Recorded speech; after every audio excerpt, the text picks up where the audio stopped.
கிறிஸ்துவுக்குள் அன்பான சகோதர சகோதரிகளே, இன்றைய நற்செய்தி உங்களுக்காக. இன்று மத்திய நற்செய்தி 9ஆம் அதிகாரம் 9 முதல் 13 வரை இறை வார்த்தைகள் வழியாக கிறிஸ்து இயேசு இந்த உலகிலே ஒரு புரட்சியவாதியாக அவரும் செயலாற்றி நம்மையும் அவ்வாறு செயலாற்ற அழைப்பு விடுக்கின்றார். அன்பானவர்களே, கிறிஸ்து இயேசு ஆன்மீகவாதியும் அதோடு கூட ஒரு புரட்சியவாதியும் கூட. சமூக சீர்திருத்தங்களை அந்த காலத்திலேயே இப்பொழுது நாம் வாழ்கின்ற இந்த காலத்தை விட கடுமையாக எதிர்த்தவர், சமூக சீர்திருத்தத்தை உருவாக்கியவர், வித்திட்டவர் என்பது இன்றைய வாசகத்தில் மிக தெளிவாக விளங்குகின்றது.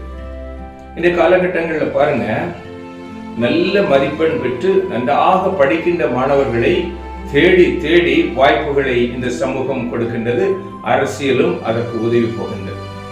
ஆனால் கல்வி எதற்காக, பள்ளிக்கூடங்கள் எதற்காக, ஆசிரியர்கள் எதற்காக?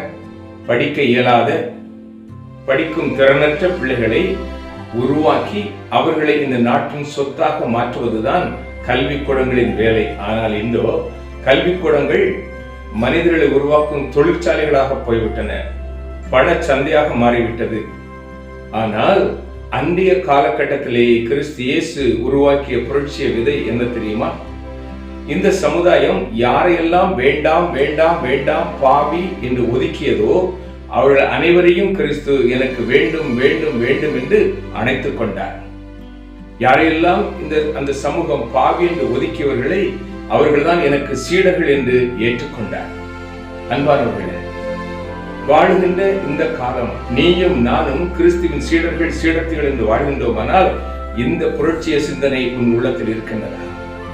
எல்லோரையும், தாழ்நிலையில் உள்ளவர்களை, அன்பற்றவர்களை, இருளில் இருப்பவர்களை, இயலாதவர்களை, துன்பத்தில் உழல்பவர்களை நாம் கைதூக்கிவிட இந்த முன்னிலையில் நிற்கின்றோம்.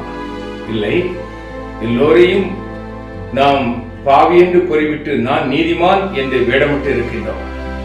ஆண்டவர் பாவிகளை நேசித்தார், அரவணைத்தார், அவர்களுக்கு போதித்தார், மனமாற்றினார், சீடர்களாக உருவாக்கினார். ஆனால் இன்றோ யாராவது ஒருவர் எதையாவது கூறினால் அதுதான் உண்மை என்று கங்கணம் கட்டிக்கொண்டு, கூட்டம் சேர்த்து கொண்டு, தலைவர்களை ஏற்படுத்தி கொண்டு, குழுவாக அமர்ந்து எவ்வாறு அவனை ஒதுக்கலாம், எவ்வாறு தீட்டுப்படுத்தலாம், எவ்வாறு அவனை குற்றப்படுத்தலாம், எவ்வாறு அவமானப்படுத்தலாம் என்று ஒதுக்கி வைத்துவிட்டு நாங்கள் தான் ஆவியில் நிறைந்தவர்கள், ஆவியில் சிறந்தவர்கள், ஆவியின் செயல்பாடு உள்ளவர்கள் என்று வெளிவேடமிடும் வேடதாரிகளுக்கு, இந்த பரிசெயத்தனம் உள்ளவர்களைத்தான் இந்த கிறிஸ்து சாடுகின்றார்.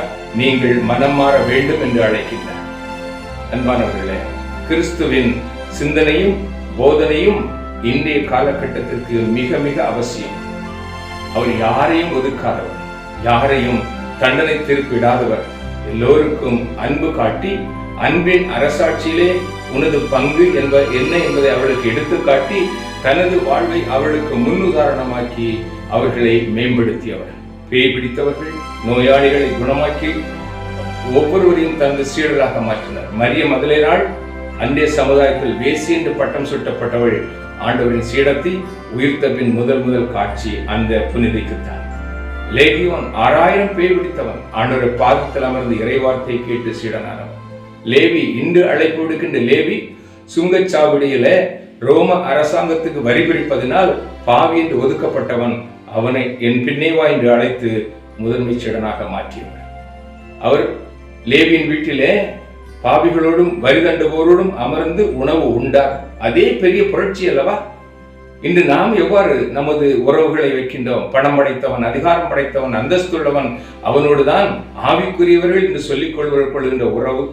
அவர்களைத்தான் சந்திப்பார்கள், அவரோடு தான் உணவு உண்ணுவார்கள், அவர்களை மேன்மை பாராட்டுவார்கள். ஆனால் நமது வீட்டருகிலே நமது கதவை தட்டுகின்ற ஏழைக்கு நம் முகத்தை காட்டக்கூட மறுத்து விடுகின்றோம். இவர்கள் தான் இன்றைய ஆன்மீகவாதிகள்.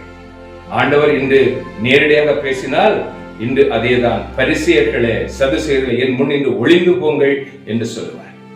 அன்பானவர்களே, இதைத்தான் ஆமோஸ் தீர்க்கதரிசி இன்று முதல் வாசகத்தில் 8ஆம் அதிகாரம் 4 முதல் 12 வரை இறை வார்த்தைகளிலே சொல்லுகிறார். நல்லவர்களை நீங்கள் ஒடுக்குகிறீர்கள், நீங்கள் கொண்டாடும் திருவிழாக்களை நான் அழுகையாக மாற்றுவேன், உங்கள் பாடல்களை புலம்பலாக மாற்றுவேன் என்று தந்தையாம் கடவுள் ஆமோஸ் தீர்க்கதரிசி வழியாக பேசுகின்றார். இவ்வாறு வெளி வேடமிட்டு உலக மக்களை வஞ்சிக்கும் ஆன்மீகத்தனம் இன்று ஆண்டவரால் ஒடுக்கப்படும்.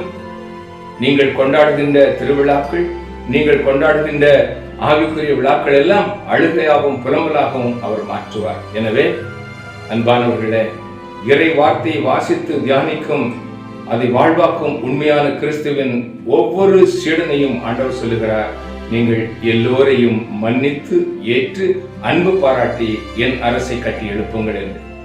இதைத்தான் ஆண்டவர் இன்று நமக்கு உள்ளாக மனதில் ஏற்றுக்கொள்ள வேண்டும் என்று கற்றுத்தருகிறார்.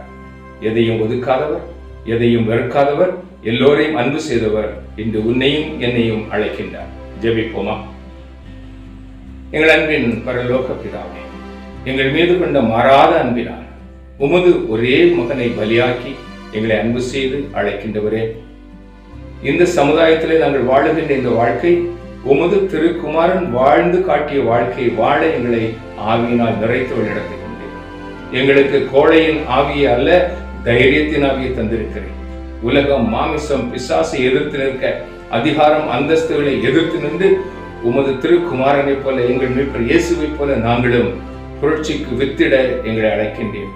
ஆன்ம பலத்தை, சரீர பலத்தையும் தாங்கப்பா, ஆவி ஞானத்தை தாங்க, இறை வார்த்தையின் வழியிலே நடந்து உம்மை கிட்டிச் சேர எங்களை வழிநடத்த வேண்டும் என்று அன்னை மரியாதை செய்து துதித்து ஒப்புக் கொடுக்கிறோம் நல்ல தகப்பனே. ஆமென்.